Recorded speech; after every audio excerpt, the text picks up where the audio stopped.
sleeping bags in a line. This one comes out.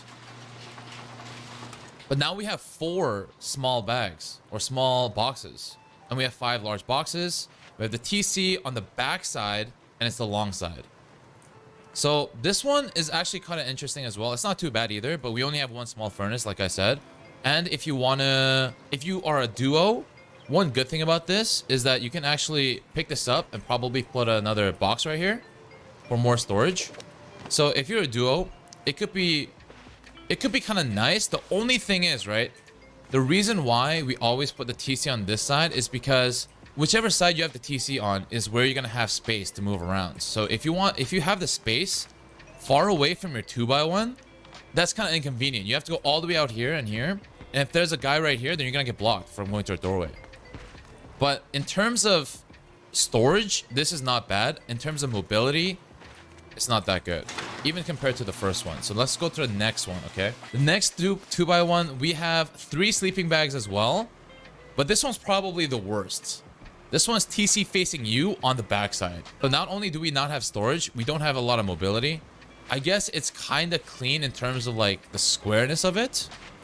But this is definitely the worst one out of it all. And I've seen some people put it in that TC, dude. There's definitely some people watching this that know somebody, or maybe they do it themselves, that put the TC over there. And honestly, I judge you very heavily.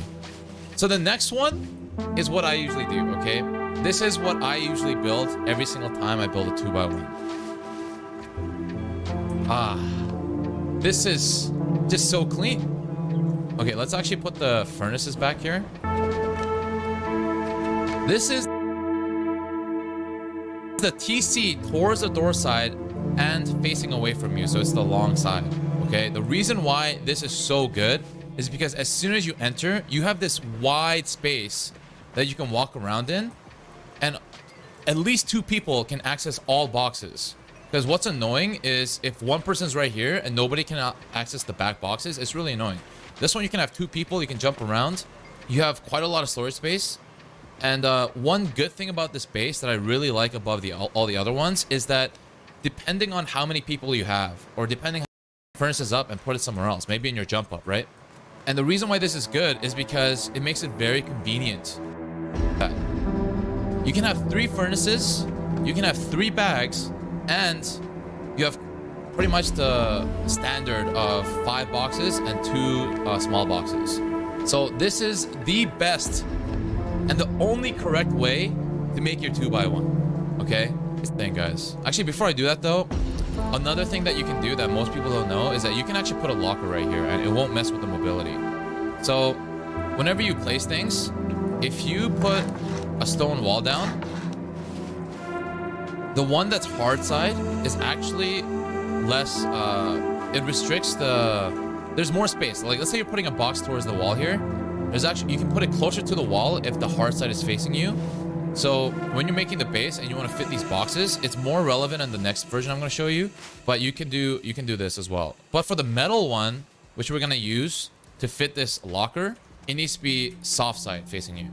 So if we put this locker right here, we see that it's almost impossible to place it, right? It's because we don't have enough space. It's really hard to fit one locker into a doorway that's triangle.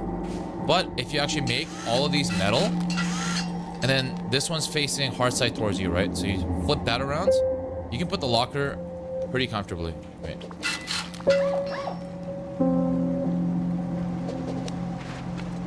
Obviously, this was my first try, but as you can see, you can go through these pretty well.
Boom. But I did see on YouTube another version that I've seen that people do. I don't know if it's better. I personally think this is the best one, but here's another version.